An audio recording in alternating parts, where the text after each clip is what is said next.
It has been all impeachment all afternoon in the United States Senate. The lawmakers have spent hours now debating the rules that will govern the trial of President Trump.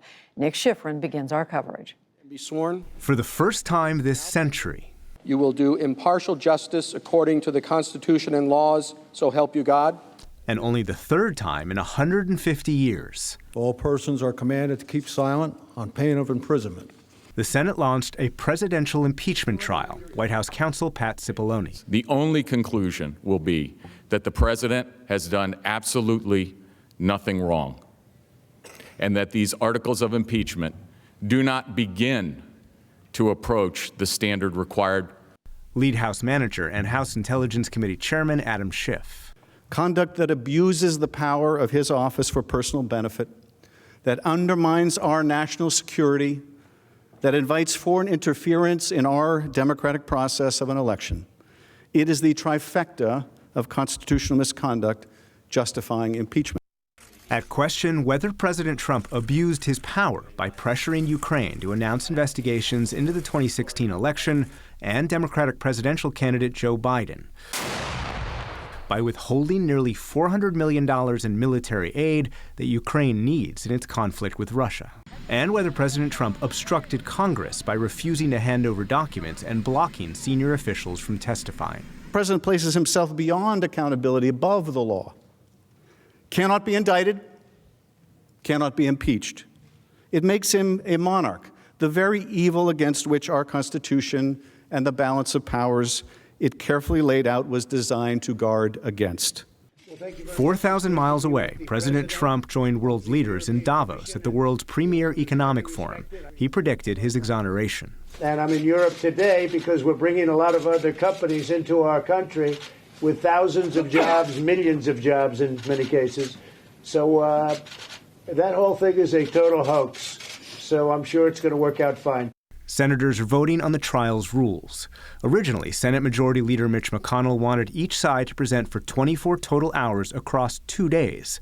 Under pressure from some moderate Republicans, he changed that to 24 total hours across 3 days. He also allowed the House impeachment investigation to be admitted as evidence. The rules allow for several initial trial stages, opening presentations for each side, senators' written questions, and then a vote on allowing additional evidence and witnesses.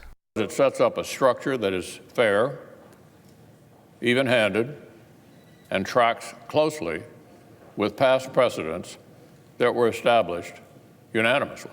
That was echoed by President Trump's personal attorney, Jay Sekulow. So we believe that what Senator McConnell has put forward provides due process, allows the proceedings to move forward in an orderly fashion. In 1999, at this stage of President Clinton's impeachment, senators approved the process 100-0. This time, the vote's expected to be partisan. Senate Minority Leader Chuck Schumer accused Republicans of manipulating the Clinton trial rules. Now, Leader McConnell has just said he wants to go by the Clinton rules. Then why did he change them in 4 important ways at minimum to all make the trial less transparent, less clear, and with less evidence? Ms. Duckworth. Democrats tried but failed to amend McConnell's rules to allow senators to subpoena administration documents and interview witnesses blocked from House investigators. We are ready. The House calls John Bolton. The House calls John Bolton. The House calls Mick Mulvaney. Let's get this trial started, shall we? We are ready to present our case. President Trump's impeachment was the fastest in history, and Republicans accused Democrats of a rush to judgment against a president they always wanted impeached. They're not here to steal one election, they're here to steal 2 elections. It's buried in the small print of their ridiculous articles of impeachment. They want to remove the President Trump from the ballot. The trial's jurors are the 100 members of the Senate. It would take 2/3 of them to convict and remove the president from office. They cannot speak inside the trial, so they visited microphones outside. Democrats said the Senate should hear witnesses who didn't testify under oath to the House and might criticize President Trump. And I haven't seen anyone under oath who's defended him. A lot of people have defended him not under oath. But let's put some people under oath, see how they do. Most Republicans criticized the House of Representatives' investigation and House Speaker Nancy Pelosi. Because we're going to be fair. We're going to do our job. Let me say it again. The House proceedings were rigged, and Speaker Pelosi rigged them. They were as rigged. I've said they were as rigged as a carnival ring toss. But a handful of moderate Republicans indicated they might be willing to hear from witnesses, including former National Security Advisor John Bolton, who reportedly called President Trump's Ukraine policy akin to a drug deal. Well, I think it's important to hear from John Bolton and perhaps other witnesses, obviously from both the defense as well as the prosecution. The right time for that vote, that decision, is after the opening arguments. That's the way the process was carried out during the Clinton impeachment. Senators are expected to debate into the evening, and the Democrats are expected to begin the first of their 3 days of arguments tomorrow. For the PBS NewsHour, I'm Nick Schifrin. For views now from both ends of Pennsylvania Avenue, I'm joined by our White House correspondent, Yamiche Alcindor, and Lisa Desjardins, who is still at the Capitol. She was in the room today. Hello to both of you. So, Lisa, to you first. Nick was reporting, of course, on this change that the Majority Leader Mitch McConnell made early in the afternoon in the rules governing the trial. What is that going to mean exactly going forward? Well, it's very significant in terms of the calendar, but first of all, let's just go over really quickly what the change does exactly. It allows each side up to 3 days of presentation. It was just 2 days, and that meant those were going to be 2 very long days, possibly going into 1 a.m. or 2 a.m. In the morning. Now that will be shorter days ending in the evening. Also, that change meant that any previous House-gathered evidence will now be admitted as evidence for this trial. That was something that McConnell was going to require a vote for. Now that evidence, which includes, as you know, almost 4,000 pages of witness testimony, will be entered into the record as part of this trial. So what does it mean for all of us watching this trial? Well, it means the trial could be a little bit longer. Let's look at the schedule going ahead. If they wrap up the rules debate today, as we expect, we believe this now means the next 3 days will be when the House managers and Democrats present their case for removal of the president. Then Saturday is when we expect the president's team would begin their defense of the president. They could have up to 3 days. We're not clear if the White House team, the president's team, will choose to have 3 days. If they do, that will go into the middle of next week. After that, as Nick reported, senators can ask written questions. That could take a couple of days. Judy, a bottom line of all this is now we have a better idea that this trial could, in fact, wrap up next week, toward the end of next week. But that's only if they decide not to call witnesses, and that is very much an open question right now.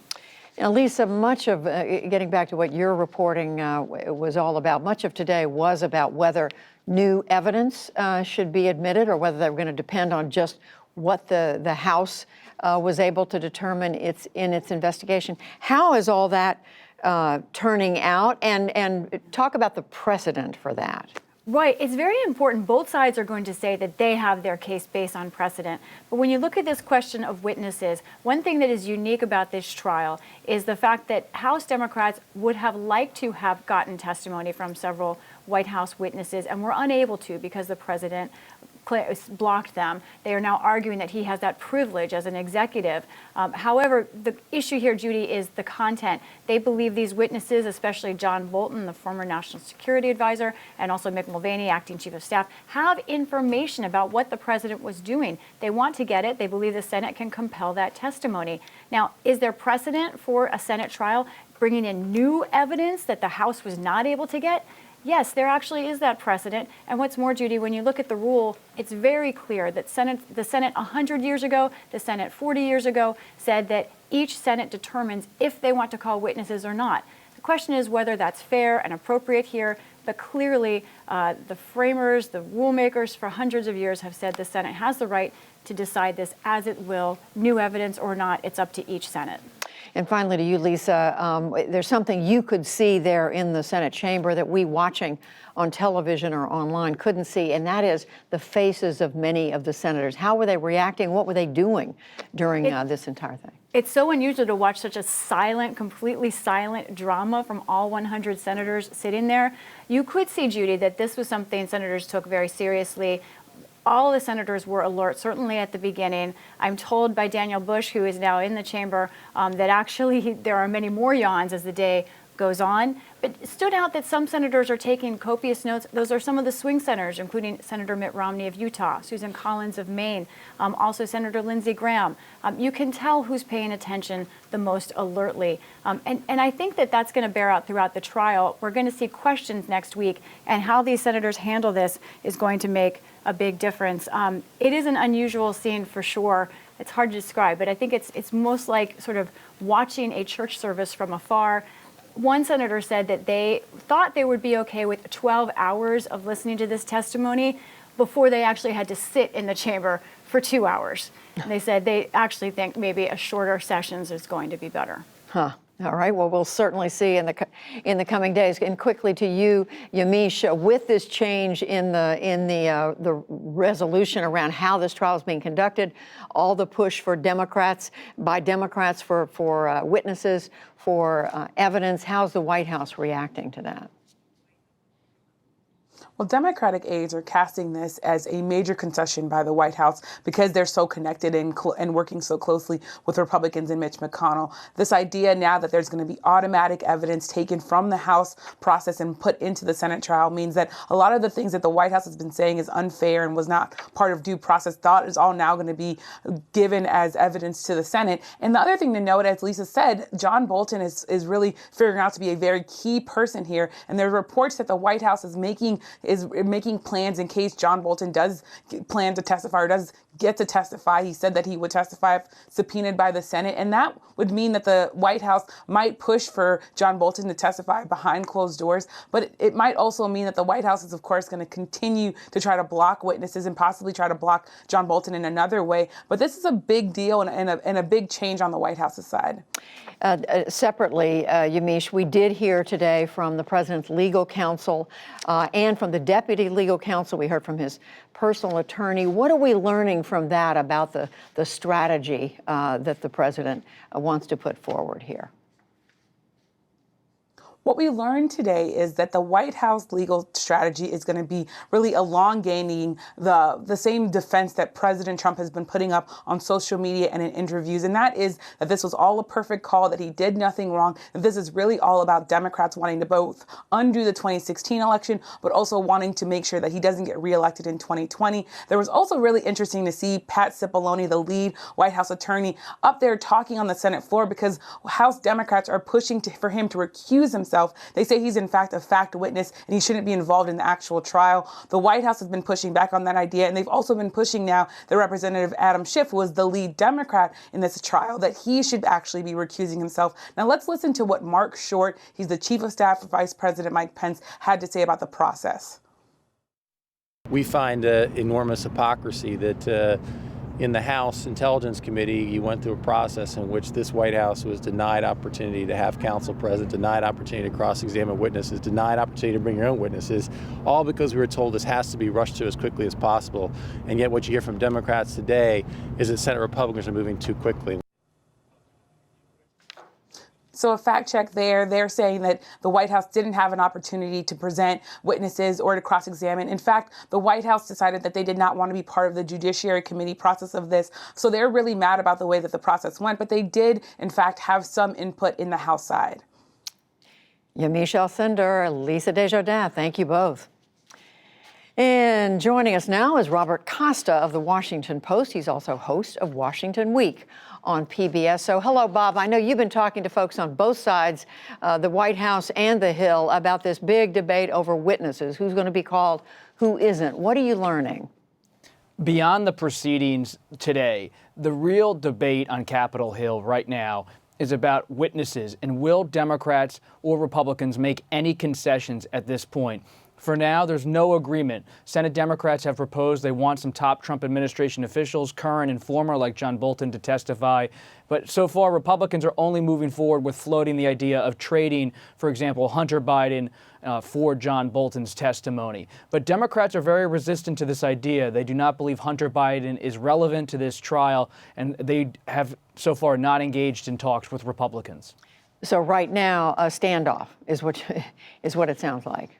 It's a standoff, but I just filed a story for the Post and working on a story about how some Democrats may want to start to think about maybe cutting a deal with Republicans on witnesses. And one thing to pay attention to is, could Democrats engage on a deal, if not Hunter Biden for John Bolton, some kind of arrangement where Republicans would get a witness they would want from the Democratic side, Hunter Biden, Joe Biden, someone related to Burisma and the Ukraine matter, or not. And that's a choice both parties are going to have to make. So interesting. And that brings to mind, of course, Joe Biden himself, who's in Iowa campaigning right now, while several of his leading rivals in Iowa are frankly stuck in the Senate for this trial. What are you've been talking to the Biden campaign. What are they saying about all this? Talking to the Biden campaign in the last few hours, it's clear that they feel good about their standing in Iowa. While some senators are in Washington, Vice President Biden is in the Hawkeye State talking to voters. They see him moving up in the polls there, even though Senator Sanders and Senator Warren have done pretty well in recent polls like the Des Moines Register poll.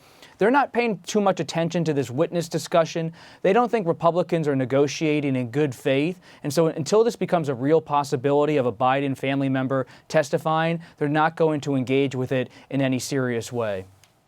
All right, Robert Costa reporting for us, and right now from the Washington Post. Robert, thank you.